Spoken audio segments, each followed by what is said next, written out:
స్పష్టంగా మారుస్తామన్నాడు. దుష్యంత్ కుమార్ రీసెంట్గా just 4-5 days back general secretary Bharatiya Janata Party చాలా కాటగారికలుగా చెప్పిన మేము మారుస్తాము అని.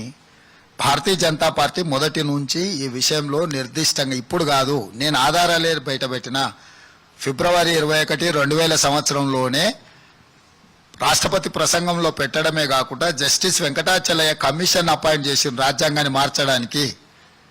ఇదే కాకుండా 1881 అంటే బ్రిటిషర్స్ ఉన్నప్పుడు 140 సంవత్సరాల క్రితం జనాభా లెక్కలు వేయడం అనేది మొదలైంది.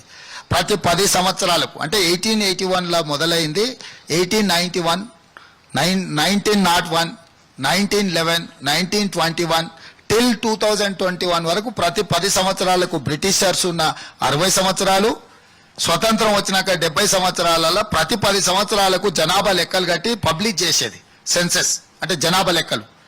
2021 నరేంద్ర మోడీ గారు వచ్చిన తర్వాత జనాభా లెక్కలే పెట్టలేదు. ఎందుకు జనాభా లెక్క పెట్టలేదంటే బీజేపీ సమాధానం చెప్పదు.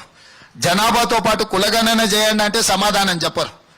ఇవాళ సుప్రీంకోర్టు ఇచ్చిన గైడ్ లైన్స్ బీపీ మండల్ కమిషన్కు వ్యతిరేకంగా 1990sలో మండల్కి అపోజిట్గా కమండలం మీరు ఎందుకు తీసుకొచ్చిందా అంటే వారు సమాధానం చెప్పరు.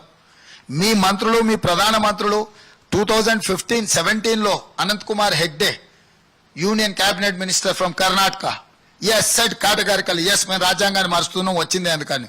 సుమిత్రా మహాజన్ 2019 లోక్సభ స్పీకర్, ఆవిడ స్వయంగా ఈ రిజర్వేషన్లు ఇంకెంతకాలం రద్దు చేయాలని చెప్పిందని ఆధారాలు తీసి నేను బయట పెట్టినా.